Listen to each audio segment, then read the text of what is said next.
뭐 다 말씀은 다 중요하죠. 근데 오늘 말씀 또 특별히 잘 들어보셨으면 좋겠어요.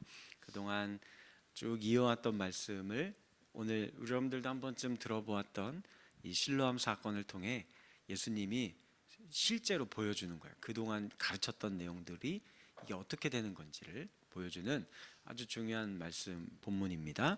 같이 함께 살펴보는 시간 갖도록 하겠습니다. 그래서 오늘 본문의 말씀을 가지고 요한복음 강해 33번째 시간 눈뜬 맹인에게 찾아오신 예수님이란 제목으로 하나님 말씀 전하도록 하겠습니다. 요즘 우리 전 세계적으로 K 드라마 한류 열풍이 뜨겁죠.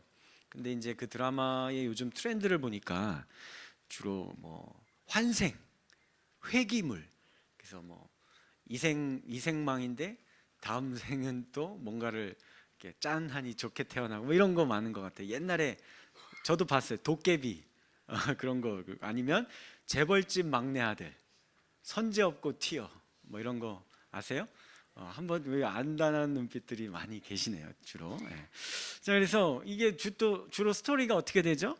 이번 생은 망했는데 그래서 과거로 돌아가거나 미래로 가서 이 재벌집 막내 아들로 환생한다든지 해서 남부럽지 않은 그런 성공적인 삶을 살아가게 된다라는 그런 스토리들이 많지요.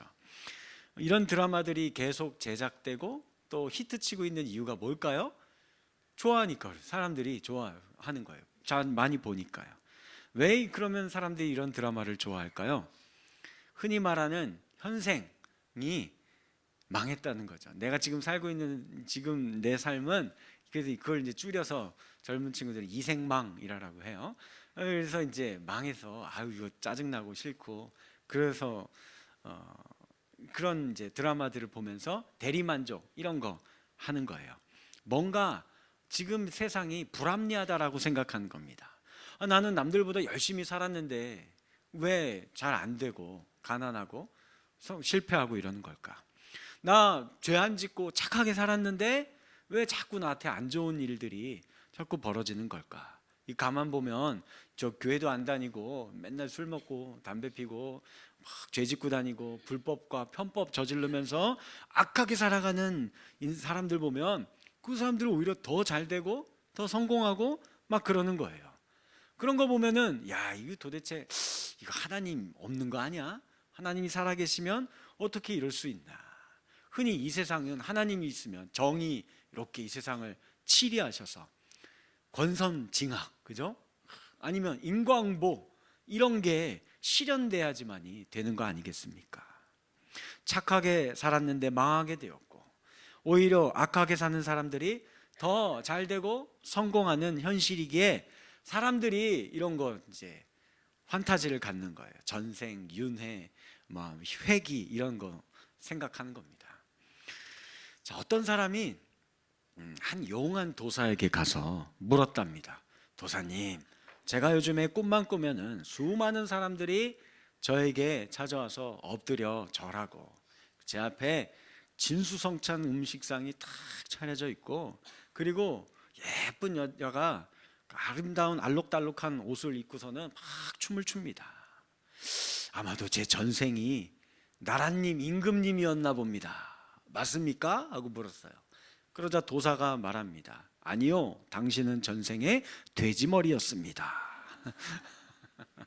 이렇게 얘기하는 거예요. 오늘 예수님께서 예수님에게 제자들이 했던 질문도 제가 좀 전에 말씀드렸던 그런 의도를 갖고 있는 질문이에요. 인과응보의 이 어려운 점을 이게 맞는 겁니까? 하면서 질문하고 있어요. 예수님과 제자들이 길을 걷는데 한 사람이 있었어요. 날 때부터 맹인이었던 분이에요. 보지 못하였어요. 그래서 그가 할 수 있는 일은 구걸하면서 사는 것밖에 없었어요. 제자들이 그를 보며 묻습니다. 2절 시작. 라삐어, 이 사람이 맹인으로 난 것이 자기이니까 그의 부모이니까? 예수님의 제자들이 이렇게 질문하는 게 이게 이상하지 않아요. 당시의 유대 사회에 통념이라고 하죠. 다들 원래 그러고 생각하고 있었던 그런 개념이 있었던 겁니다. 당시의 유대인들은 제자들도 유대인들이죠. 그러니 제자들도 그렇게 교육받고 다들 부모들도 그렇게 생각했으니까 자기들도 그렇게 생각한 거예요. 누군가 심각한 육체의 질병을 안고 있거나 아니면 장애를 겪고 있는 사람을 보면 대부분 유대인들은 그렇게 생각했던 거예요. 그가 하나님 앞에 중대한 범죄를 저질렀거나 그의 부모가 죄 지은 거다, 이렇게 정서가 그랬던 겁니다. 그래서 제자들이 이 질문을 한 건데, 여기에 대해서 예수님은 그러면 뭐라고 답변하실까요? 3절 말씀 시작. 예수께서 대답하시되 그 부모의 죄로 인한 것이 아니라 그에게서 하나님이 하시는 일을 나타내고자 하심이라. 아멘. 자, 이 말씀 왜 무슨 의미일까요? 왜 예수님이 이렇게 대답하시는 걸까요? 아주 중요한 의미가 여기에 담겨 있어요. 이 말씀을 가지고 세 가지 내용을 함께 살펴보는 시간 갖도록 하겠습니다. 먼저 첫 번째예요. 다 같이 한번 읽어봅니다. 시작. 어둠 가운데 있는 인생들이 예수로 인해 어둠 가운데 있는 인생들이 재창조돼야 돼요. 누구를 인해? 예수로 인해. 자, 먼저 3절 말씀 예수님이 답변한 거예요. 제자들의 질문에. 거기에 대해서 사람들이 흔히 오해하는 게 있어요. 두 가지 정도 오해를 하는데 이거 이렇게 생각하면 안 되는 걸 먼저 말씀드릴게요. 먼저 첫 번째로는 예수님이 요 말이 이 맹인이 원죄의 영향도 아예 안 받는 거다 라고 말한 거는 아니에요. 그걸 얘기하는 건 아닙니다. 원죄가 뭡니까? 하나님께서 이 세상을 창조하시고 아담과 하와를 지으셨을 때 그 아담과 하와를 보시기에 심히 좋았더라. 너무 흡족해 하셨어요. 그 하나님의 형상대로 지음받은 아주 선한 존재였거든요. 죄가 없었습니다. 그러나 뱀의 유혹으로 인하여 하나님과 같이 되고자 하는 탐욕으로 금하신 선악과를 따먹고 죄인이 되어서 죄를 짓게 되었어요. 그래서 이후에 태어나는 모든 인간들은 이런 죄의 형질을 갖고 태어나서요. 그래서 항상 서로 폭행하고 증오하고 미워하고 살인하고 전쟁하고 그러다가 병들고 질병도 걸리게 되고 궁극적으로는 어떤 이제 죄의 대가가 있는 거예요? 죽음이에요. 사망에 이르게 되는 거예요. 요건 누구나 예외 없이 다 겪는 거예요. 우리 모든 인생들이, 그죠? 거기에 크고 작은만 있을 뿐입니다. 누가 더 크게 공고한 일을 당하던가 아니면 질병을 겪던가 아니면 누구는 조금 더 덜 겪던가. 그러나 제일 큰 문제는 사실은 뭐예요? 사망, 죽음이죠. 이건 아무도 피할 수 없는 동일하게 똑같은 무게의 사망을 다 맞이하게 되는 거예요. 이걸 원죄라고 하는 거예요. 그러니 예수님의 죄로 인함이 아니라는 말은 요 원죄가 없다라는 말의 뜻은 아니에요. 다만 좀 전에 제가 설명드린 유대인들이 통상적으로 생각하고 있던 이건 그의 부모가 윤리 도덕적으로 심각한 죄를 지어서 이렇게 된 거라거나 혹은 그 자신이 하나님 앞에 윤리 도덕적으로 아니면 종교적으로 심각한 범죄를 저질렀기 때문에 지금 요 모양 요 꼴이 된 거야 라고 생각하는, 그건 아니라는 거예요. 그런 식으로 절대 너희들 생각하면 안 된다. 그건 말도 안 되는 헛소리다. 그렇게 생각하지 말아라 라고 이야기를 하는 겁니다. 그런데 요게요, 오늘 우리도 그런 부분이 없지 않아 있어요. 요 사상이 은근히 우리 안에 자리 잡고 있습니다. 예를 들면 남자들끼리 이제 가끔 이런 얘기를 해요. 이제 결혼을 했는데 그 친구가 결혼했는데 신부가 어리고 되게 예쁜 거예요. 띠동갑이에요. 막 이렇게 막 띠동갑도 넘고 근데 막 예쁘고. 그러면은 이제 친구들이 배 아파서 뭐라고 얘기하죠? 야, 너는 무슨 전생에 나라를 구했냐? 아우, 어떻게 네가 이런 하면서 막 이제 배 아파하고 막 그런 게 있는 거예요. 혹은 부부 싸움을 했을 때, 그렇죠? 부부를 향해서 부모님들이 가끔 이런 이야기하죠. 야, 니들은 전생에 무슨 왼수졌니? 맨날 그렇게 싸우냐 하면서 근데 그런 이야기를 이제 하는 겁니다. 심지어 요게 기독교인들도 왜 알게 모르게 요 마음이 있어요. 예컨대 우리의 자녀가 자꾸 뭐가 안 돼요. 하는 일마다 안 되고 사고가 터지고 속썩이고 어긋나가고 막 그러는 겁니다. 그러면 우리 뭐라고 생각하거나 뭐라고 그 사람에게 얘기하죠? 부모님들에게 기도가 부족해서 그래, 혹은 정성이 부족해서 그래, 이런 거예요. 여기서 말하는 정성은 뭘 이야기하는 걸까요?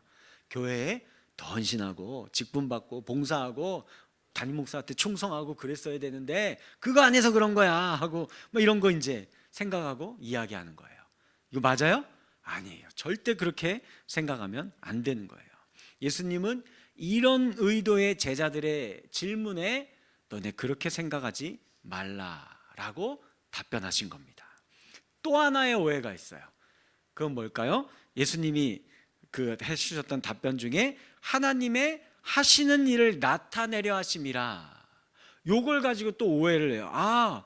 그러면 이렇게 심각한 장애를 갖고 태어난 분들, 중한 질병 아니면 아주 극심한 고난을 겪는 사람들은 다 하나님의 큰 일을 이거 하기 위한 하나님의 선제 조치다, 이런 식으로 생각을 하는 거예요.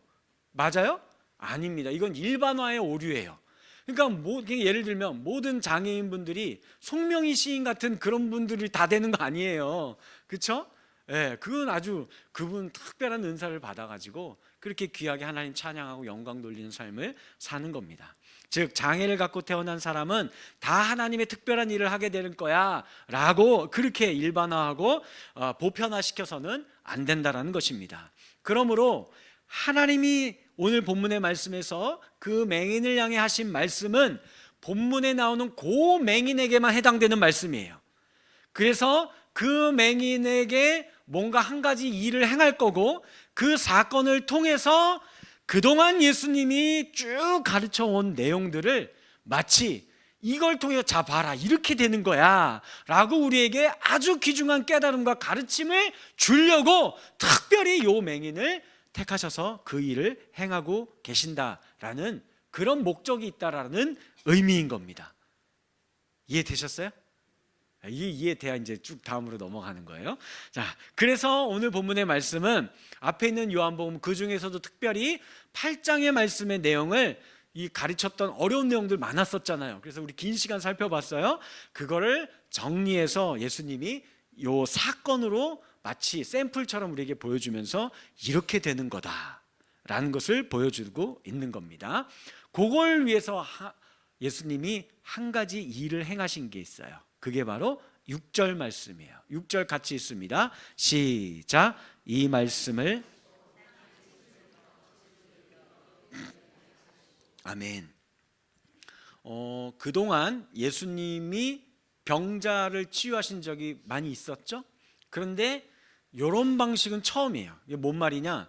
예수님이 그동안에는 병자들을 치유할 때 그냥 내 제사함을 받았느니라, 아니면 뭐 그냥 내 병이 나았다 이런 식으로 말씀만 하시는 거죠.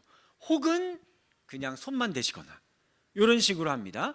그런데 처음으로 예수님이 수단을 사용하세요. 진흙이라는 침이라는 이 수단을 사용하셔서 요거를 또 바르시는 일종의 다른 방법을 통하여서 이 병자를 낫게 하시는 이런 액션을 취하십니다. 처음이에요, 이렇게 하시는 거. 그러니 이전의 치료 방식과는 다른 뭔가 의미가 있다라는 거죠. 그거 아주 중요한 의미예요. 이게 무슨 의미일까? 어렵지 않아요. 성경에 보시면 딱 두 번만 나와요. 삼위 하나님께서 진흙을, 흙을 사용하셔서 뭔가를 만들어내시는 거, 그거는 딱 성경에 두 번만 나옵니다. 이게 오늘 본문의 말씀이고, 이게 두 번째고, 처음은 언제예요? 성경 맨 앞부분 창세기에 가보시면 하나님께서 인간을 지으실 때, 빚으실 때 진흙을 가지고 하나님 형상으로 빚으셨죠. 아담과 하와를 만드셨습니다. 하나님이 하나님의 형상대로 우리를 빚으실 때에 흙을 사용하신 거예요. 마치 장인이, 토기장이가 이렇게 걸작품을 만들 때에 손수 신경을 써서 막 손끝으로 이렇게 만드시잖아요. 그렇게 저와 여러분들을 지으신 거예요. 만드신 거예요. 여기 계신 분들 한 분도 예외 없이 모두가 다 하나님의 그 섬세한 손길로 지으시고 빚으셔서 만드신 것입니다. 그래서 이사야서 64장 8절 말씀 보면 이렇게 이야기합니다. 시작. 우리는 진흙이요 주는 토기장이시니 우리는 다 주의 손으로 지으신 것이니이다. 아멘. 우리 좌우와 앞뒤 분들과 인사할까요? 당신은 하나님이 손수 지으신 걸작품입니다. 별로 안 믿게, 아니 성경에서 얘기했는데 별로 믿음이 안 가는 말로 이렇게 하시면 믿으셔야 돼요. 하나님이 정말 그렇게 지으신 아주 세상에서 가장 보기 아름다운 소중한 창조물들이십니다. 예전에 제가 너무 좋아했던 어린이 주일학교에 찬양이 하나 있어요. 걸작품이라고. 찬양 율동도 기억나는데, 율동은 참을게요. 이런 찬양이에요. 흙으로 빚어서 생기를 불어 넣어 살아 숨쉬는 사람을 만드셨죠. 나는 걸작품 하나님 최고의 작품, 너도 걸작품 하나님의 최고의 작품 하면서 상대방을 탁 이렇게 하는 거예요. 이게 이 찬양 몰라요? 이 주일학교 교사분들은 알 텐데 이거 너무 좋은 찬양이에요.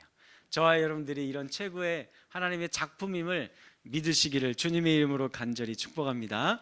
그러므로 예수님께서 손으로 직접 요 맹인을 진흙을 이겨서 맹인 눈에 바르신 사건은 죄악으로 인해 우리 어둠 가운데 하나님의 나라를 보지 못하고 살아가고 있다. 그 앞에 계속 우리 긴 시간 그거 살펴보고 있었잖아요. 그러니까 이 오늘 본문에 나오는 맹인은 누구예요? 우리들이라고요. 우리들. 하나님 나라를 보지 못하고 사는 우리 맹인인 우리 인생에 이 예수님께서 찾아오셔서 어떻게 하는 거예요? 다시 빚어주는 거예요. 그래서 하나님 나라를 보게 하시는 거예요. 하나님의 백성으로 아름다운 걸작품으로 다시 재창조해 주시는 것입니다. 고린도후서 5장 17절 우리 같이 읽어요. 시작. 그런즉 누구든지 그리스도 안에 있으면 새로운 피조물이라. 이전 것은 지나갔으니 보라 새 것이 되었도다. 아멘. 예수님이 이 땅에 그 말씀이신 예수가 육신의 몸을 입고 이 땅에 내려오신 이유가 뭡니까? 죄로 인하여 죽어가고 있는 우리 인생, 십자가의 은혜로 다시 우리를 빚으셔서 우리를 새로운 피조물로 재창조, 거듭나게 해주시는 거예요. 죄에 대해서는 죽고 의에 대해서 빛으로 생명으로 다시 살아나는, 그래서 그 하나님의 사명을 감당하며 살아가는, 예수님도 그런 인생이었잖아요. 이 땅에 오신 이유가 뭐예요? 하나님의 사명을 감당하기 위해서. 저와 여러분들도 그럼 뭐예요? 이 시대의 작은 예수로, 예수와 같은 아름답고 빛나는 존재로 하나님의 보냄받은 사명을 감당하며 살아가는 인생이 되는 겁니다. 장님 코끼리 다리 만진다, 이 속담 있었잖아요. 우리 3주 전 말씀에 우리 장인이들이, 맹인분들이 코끼리 만졌던 그 예화 기억하시죠? 그게 우리들의 모습인 거예요. 우리가 세상을 그렇게 자기 주관대로, 내 생각에 좋을 대로, 내 생각엔 이건 이런 거야, 그러면 저 사람은요, 저 사람의 생각은 이건 거예요. 둘이 상충하잖아요. 맨날 싸우는 겁니다. 그래서 자기 주장하는 거예요. 이겨먹으려고 짓밟는 겁니다. 압제하는 겁니다. 빼앗는 겁니다. 그게 나와 너의 싸움이고, 우리라는 공동체와 저들이라는 공동체의 싸움인 것이고, 이 민족과 저 민족 간의 싸움인 것고, 이 나라와 저 나라와의 싸움이에요. 이 싸움은 영원히 그치지 않아요. 이 맹인으로 살고 있는 인생인 이상, 이 눈의 비늘이 벗겨지지 않는 이상, 자기 소견에 좋을 대로 그렇게 살아가기 때문에 이 싸움은 끊임없이 계속 진행된다는 거예요. 지금 강대국들이 하고 있는 것들이 바로 그 전쟁이에요. 그러려면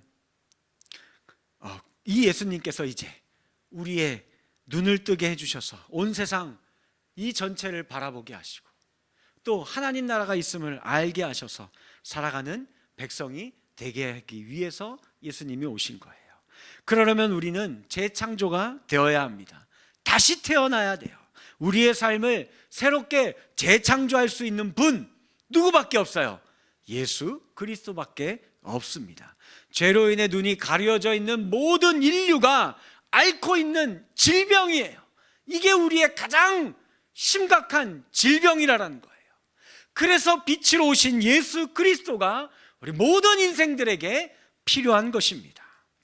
본문은요, 그동안 내가 본다라고 자처하면서 세상의 지혜를 다 통달했다고 생각하면서 하나님도 알고 있다고 자처하면서 살아가고 있는 자칭 눈뜬 맹인들의 삶과, 그러나 정말 보지 못하고 사는 진짜 맹인의 삶이 이 예수 그리스도로 인하여서 어떻게 역전되는지를 보여주는 게 실로암 사건이에요. 이제 앞으로 펼쳐지는 내용들이 앞으로 2시간, 3시간 계속 살펴볼 텐데 그 역전의 내용들이 나옵니다. 제자들도 여기에 속했어요, 아직은. 그러나 이 맹인은 이제 변해가기 시작을 합니다. 여러분들 생각해봐요. 아주 사실은 이게 상식적인 내용이에요. 여러분들이 눈이 있다고 모든 것을 다 보면서 사는 줄 아십니까? 아니거든요. 잘 봐요. 칠흑같이 어두운 방에 들어가 보세요. 빛이 한 줌의 빛도 없어요. 보입니까? 아무것도 못 봅니다. 눈의 시력이 2.0이건 3.0이건 아무 필요도 없어요.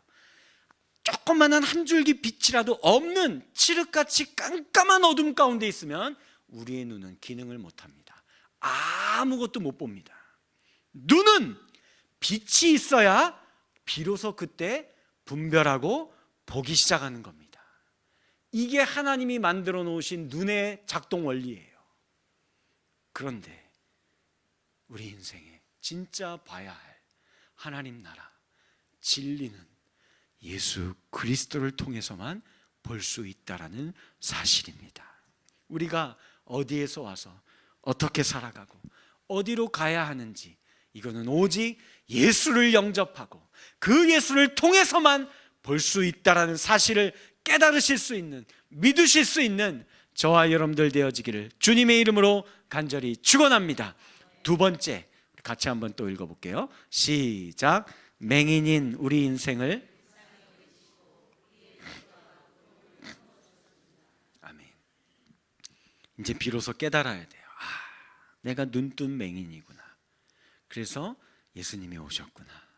이런 우리 인생을 불쌍히 여기시고 나의 죄와 고통을 품어주시기 위해 오셨구나. 이걸 깨달아야 한다는 겁니다.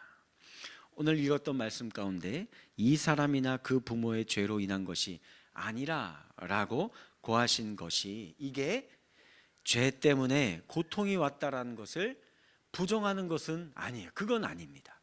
세상의 고통을, 단지 세상에 그 고통받는 자를 보면서 그걸 가지고 저거 누구의 죄 때문인가, 그가 죄를 얼마나 지었는가, 죄의 무게를 달아보려고 하고 그게 어디 출처가 어디인지, 원인이 뭔지 이런 거 막 판단하고 분별하려고 하는 그런 짓은 하지 말라는 거예요. 심지어 그거 누구도 안 했어요? 예수님도 안 합니다. 아직 나신 동안에는요 안 하십니다. 그러나 마지막 최후의 심판 때는 이제 그거 하십니다. 오직 예수는 그것만 하십니다. 이제 그때는 궁일의 눈으로 우리를 바라보지 않아요. 자, 그럼 그렇고 일전의 사건, 가늠한 여인의 사건 기억하십니까? 그때도 분명히 예수님 우리에게 말씀하셨어요. 요한복음 8장 11절, 예수께서 이르시되 나도 너를 정죄하지 아니하노니 가서 다시는 죄를 범하지 말아라. 이게 예수님이 이 땅에 오신, 아직 그 예수님이 우리를 바라보고 있는 시선이에요. 예수님과 그를 따르는 사람들이 그러므로 해야 할 일은 따로 있는 거예요. 이거 누구 죄의 무게가 얼마나 되고, 이거 누가 죄가 어디서부터 왔고, 이거 막 가름만 하고 판단하고 정죄하고 이런 일 하는 거 아니에요. 우리는 고난의 이유를 설명하는 일도 물론 중요하지만, 그러나 그거 설명했다고 죄와 고통에 멈추기에는 충분하지 않아요. 고난의 이유를 설명한다 해도 그의 현실이 바뀌지 않아요.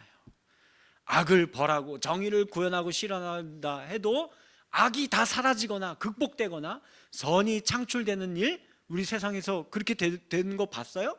그렇게 안 된다니까요. 어떤 사람에게 자신의 죄를 설명해 주면 그 사람이 어떻게 반응할까요? 대부분 둘 중에 하나, 이렇게 반응합니다. 그 죄가 너무 찔러서 내가 좌절하고 절망해서 자포자기하면서 막 술 마시고 막 이렇게 인생을 낭망하고 허비하거나, 아니면 신경질 내는 거죠. 너는 얼마나 잘나서, 나는 원래 내가 이러고 살고 싶어서 사는 줄 알아? 나도 억울하다고 변명하고 세상을 향해서 분노를 표출하고, 심지어는 하나님을 향해서도 분노와 원망을 표출합니다. 이런 방식이 되는 거예요. 그게 지금 제자들이 하고 있는 실수였어요. 그래서 우리는 예수님의 모습을 닮아야 돼요. 제자들의 모습과 예수님의 모습이 차이가 있습니다. 먼저 제자들은 이 맹인을 보고 이 궁금증이 드는 거예요. 도대체 이 사람의 고통은 누구의 죄로부터 온 것일까? 이거 여기에만 신경이 쓴 거예요.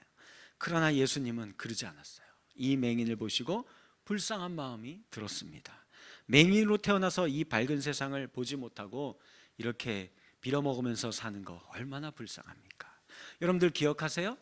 그 예전에 애굽에서 이 히브리인들이 종노릇하고 있을 때, 고된 노역으로 탄식하며 부르짖었을 때 아무도 그 소리에 귀 기울여 듣지 않았어요. 누구만 들었어요?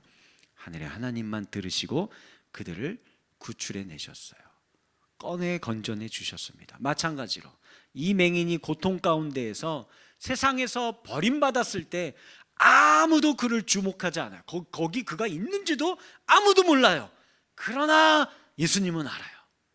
1절 말씀. 그래서 예수께서 길을 가실 때 날 때부터 맹인된 사람을 보신지라. 아무도 안 봤는데 예수님은 보십니다. 우리 인생도 사실 그러지 않았습니까? 저도 저를 돌아보니 그래요. 제가 너무 힘들었을 때, 우리 가족이 너무 힘들었을 때, 이거 어떻게 해야 될지 도저히 방법도 없고, 크게 사고를 당해갖고 죽을 뻔한 위기도 처하고, 좌우 앞뒤 뭐 내가 어떻게 해야 할지를 모르는 그런 좌절과 절망 가운데 있을 때 예수님 찾는 것밖에 없었거든요. 그냥 맨날 마치 일부러 하려는 금식이 아니라 밥도 안 넘어가서 굶식하면서 예수님을 매달렸어요. 그때 예수님은 나를 바라봐 주시고 저에게 찾아왔거든요. 저에게 말씀해 주셨거든요. 손 뻗어 주셨거든요. 여러분들도 사실 그렇게 예수님 만난 거 아니냐라는 말씀입니다.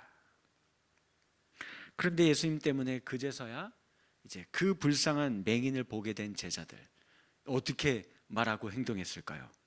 제자들은 이 맹인에게 손가락질하면서 예수님, 요 맹인 요거 누구 죄 때문입니까? 이러고 있는 거예요. 그러나 예수님은 아니다, 너네 그러지 말아라. 따뜻한 손을 내밀어서 그를 만지시고 빚어주시고 다시 일으켜 세워주십니다. 제자들은 이 맹인을 무시하고 멸시하고 위아래로 훑어봤겠죠. 하지만 예수님은 애정이 가득한 눈으로 그를 따뜻하게 바라봐 주셨습니다. 제자들은 이 맹인이 아무것도 모르는 존재라고 업신여겼을 겁니다. 그도 그럴 것이, 나면서부터 맹인이면 그렇잖아요. 본 게 없기 때문에 이게 지식이 짧을 수밖에 없습니다. 그래서 할 수 있는 일이 없어요. 그냥 구걸해서 먹는 것밖에 없는 거예요. 뭘 봐서 배운 게 없잖아요. 그래 그걸 알기 때문에 제자들이 요 무식한 거, 요거 날 때부터 맹인인 거 이거 하면서 그렇게 생각한 거예요. 하지만 예수님은 그도 아니다. 너희 그렇게 보지 말아라. 그도 하나님이 지으신 고귀한 생명이다. 하나님이 보시기에 심히 아름답다 말하신 걸작품이다. 그러니 그도 구원받을 수 있는 존재다라고 생각하셨습니다. 제자들은 맹인으로 태어난 것이 누구의 죄인가, 누구의 잘못인가를 물음으로써, 안 그래도 평생 그거에 짓눌려서 고통받고 살았을 거 아니에요. 그렇죠? 그 사회 정서가 그렇다라고 제가 말씀드렸잖아요. 그러니 늘 그 얘기만 귀에 딱지가 얹도록 들었을 거예요. 내가 뭐 복중에서 내가 죄를 지었나? 우리 어머니가 날 뭐 죄를 지었나? 집 나간 아버지가 죄를 지은 건가? 막 그 생각 막 맨날 그 억눌려서 살았을 거 아닙니까? 거기에 이 제자들은 더 이 종교적인 죄책감을 더 얹어주고 있는데 예수님은 그러지 말아라 너네. 그렇게 하는 거 아니다. 그 죄책감에서 해방되기를 원해 주셨습니다. 제자들은 이 맹인에게서 절망을 보았습니다. 세상에서 아무짝에 쓸모없는 빌어먹고 사는 잉여인과 같은 존재로 보았죠. 그러나 하나님은, 예수님은 그게 아니다. 그를 통하여 하나님께서 큰 일을 하실 수 있는 그도 소중한 존재다 라고 예수님은 말씀해 주셨습니다. 제자들은 이 맹인이 심판을 받고 있는 사람으로 보았습니다. 하지만 예수님은 이 사람을 긍휼히 여기시며 세상 그 누구도 나는 심판의 대상으로 보지 않는다, 아직 낮은 동안에는, 이렇게 말씀해 주셨어요. 한 권사님이 열심히 금요 철야 예배 때 밤새워가며 기도하고 있었습니다. 한 두어 시간 기도하고 나서 눈을 딱 떠서 주변을 봤더니 목사님이나 장로님이나 권사님이나 집사님 할 거 없이 전부 다 자고 막 졸고 있더라는 거예요. 그래서 그 권사님이 하나님께 이렇게 기도하기 시작했어요. 하나님, 목사, 장로, 집사 할 거 없이 전부 자고 있는데 하나님 참 속상하시고 민망하시겠습니다. 이럴 거면 뭐 한다고 철야 예배는 만들었는지 모르겠습니다 하고 기도를 했대요. 그러자 하나님이 바로 응답하시면서 말씀하셨습니다. 그렇게 깨어서 남 흉이나 볼 거면 너도 얼른 자라. 그래서 이렇게 이야기를 하셨다라고 합니다. 사랑하는 성도 여러분들, 저와 여러분들, 하나님이 지금 긍휼히 여기시고 그 어떤 존재도 그 무게를 아직 다루시지 않았어요. 심판한 존재로 보지 않아요. 소중한 존재, 걸작품인 존재, 하나님의 귀한 사명을 감당할 수 있는 존재로 바라보고 있다는 사실을 믿으실 수 있는 저와 여러분들 되어지기를 주님의 이름으로 간절히 축원합니다. 마지막으로 세 번째예요. 같이 한번 읽어볼까요? 시작. 그렇게 우리는 긍휼로 새 사람 되어서 하나님께 보냄받은 존귀한 인생으로 살 수 있습니다. 아멘. 7절 말씀 같이 한번 읽습니다. 시작. 이르시되 실로암 못에 가서 씻으라 하시니, 실로암은 번역하면 보냄을 받았다는 뜻이라. 이에 가서 씻고 밝은 눈으로 왔더라 라고 말씀하세요. 예수님 도대체 왜 눈에 이렇게 진흙을 이겨서 발라주시고 연못에, 실로암 연못에 가서 씻으라 라고 말씀하셨을까요? 실로암 번역하면 보냄을 받았다라는 뜻이래요. 그러면 지금까지 우리가 예수님에 대해서 살펴봤을 때 중요한 몇 가지 사항들이 있었어요. 그 중에 한 두 가지 말씀드리면, 첫 번째가 예수님은 어떤 분이에요? 왜 이 땅에 오신 거예요? 그분의 자의로 온 거예요? 아니죠. 하나님이 보내셔서, 보냄받아서 온 겁니다. 그래서 예수님도 당신의 뜻이 아닌 하나님의 뜻대로 이 땅 가운데 행하시는 분이라 말씀드렸어요. 두 번째, 예수님에 대해서 나는 세상의 빛이라, 혹은 생명의 물이라, 혹은 나는 질이다, 진리이다, 이런 표현들이 있잖아요. 즉 오늘 본문의 실로암이 상징하는 게 보냄받은 자, 누구예요? 예수님을 이야기하는 것이고, 예수가 요한복음 4장에서 우리 배웠었죠. 뭐라고 얘기했어요? 내가 생명의 물이다, 영생을 주는 생수다 라고 사마리아 여인과 대화를 하면서 이야기를 나누었었잖아요. 그러니까 이 실로암 연못에 가서 씻으라는 게 무엇을 이야기하는 거겠어요? 예수님에게 와서 그분의 십자가의 대속의 은혜로 우리의 죄가 씻김 받아야 비로소 우리가 하나님 나라를 볼 수 있게 된다는 것을 가리키고 있는 사건입니다. 우리 모든 맹인은 예수를 만난 뒤에야 비로소 하늘의 소명을 깨닫고 하나님께서 이 땅에 보냄받은 그 일을 감당하면서 살아가는 인생이 되는 거예요. 그 전까지의 인생은 거짓된 인생이에요. 진짜 인생이 아닙니다. 예수를 만나야 리얼 라이프가 드디어 펼쳐지기, 시작하기 되는 것입니다. 우리의 눈이 밝아져서 하나님의 보냄받은 이 뜻을 깨닫게 되는 거, 요거는 그러면 이렇게 지금 이 말씀을 통해서 그런 거구나, 이걸 알았어요. 그러면 되는 거예요? 아니에요. 오늘 말씀에 요 맹인도 보세요. 우리가 받은 말씀을 가지고 순종의 발걸음을 내디딜 때에, 그때 비로소 우리의 모든 가리워졌던 어둠이 씻겨지고 밝히 하나님의 뜻을 깨달아 알아, 그분이 나를 이 땅에 보내신 이유와 뜻이, 목적이 이것이구나, 그거를 알고 그 사명의 삶을 살아가게 되는 겁니다. 이 맹인 한번 생각해 봅시다. 그가 예수님 말씀을 받고 진흙으로 그 눈이 덕지덕지 발린 상태에서 실로암 연못까지 가는 거예요. 이게 쉬워요? 이거 얼마나 어려워요. 보이지도 않는데, 그리고 얼마나 우스꽝스러운 상황입니까? 뭐 눈에 막 뭐가 붙어 있는 상태에서 더듬거리면서 가는데 사람들은 이상 여길 거. 저거 뭐야 저거? 그 맹인 아니야? 눈에 뭘 발랐대? 왜 움직이고 있는 거야? 보이지도 않는 게 하면서 얼마나 비난하고 조롱하고 깔보고 웃고 막 그럴 것입니까? 오늘 저와 여러분들도 마찬가지예요. 우리가 예수님의 말씀을 받아서 이 교회의 문을 열고 어둠 가운데 있는 세상에 나아가서 그 말씀에 순종하며 살아간다는 것은 얼마나 세상 사람들이 보기에는 우스운 꼴인지 압니까? 우리의 유익을 추구하는 게 아니에요. 섬기는 자의 삶을 살아야 돼요. 낮아지는 자리에 가야 됩니다. 죽어야만 산다라고 이야기하는 삶이에요. 세상에서 그런 삶을 살아보세요. 저거 바보 멍충이 청치 아니야. 얼마나 비웃고 조소하고 조롱할 것입니까? 그걸 견디는 겁니다. 그러면서 그 신뢰함, 예수가 있는 곳까지, 예수가 인도하는 그 길까지 따라가는 겁니다. 이 인생을 살아가는 자들만이 진짜 리얼 라이프를 살아가는 인생인 거예요. 말씀을 받고 가만히 있는다고 저절로 부름받은 자의 삶을 살게 되는 거 아닙니다.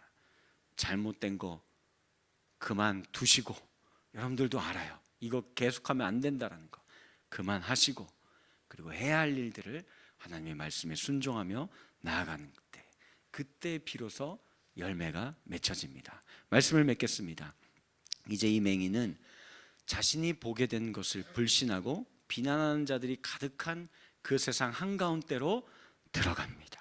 한 걸음 한 걸음 앞 못 보던 장애인이, 빌어먹고 살던 인생 루저가, 아무에게도 주목받아 보지 못했던 아싸 인생이 이 험한 세상 가운데 우스꽝스러운 모습으로 걸어 들어가는데 그가 과연 살아남을 수 있을까요? 오늘 말씀에 그 비밀이 있어요. 그의 눈에 바르시고, 여기가 헬라어 말씀이 에페 크레센, 에페 무엇 위에 크레센, 기름을 붓다. 저런 속뜻을 갖고 있어요. 기름 부음은 누구에게 하는 겁니까? 제사장, 선지자, 왕, 그리고 메시아이신 예수 그리스도. 오늘 이 시대에 이 우스꽝스러워 보이는 모습이 말씀을 품고 예수의 십자가의 은혜로 재창조되어서 그 말씀대로 살아가는 그 우스꽝스러운 모습이 이 시대의 작은 예수입니다. 이 시대의 진정한 이 어둠과 죄악 가운데 있는 세상을 말씀으로 선포할 수 있고, 제사장적인 하나님과 세상 가운데의 중재자 역할을 할 수 있으며, 세상의 권세자들이 이 세상을 통치하는 게 아니라 말씀과 섬김과 희생과 사랑으로 세상을 통치할 수 있는 왕 같은 인생이 되는 것입니다. 이 거룩한 인생을 살아갈 수 있는 저와 여러분들 되어지기를 주님의 이름으로 간절히 축원합니다.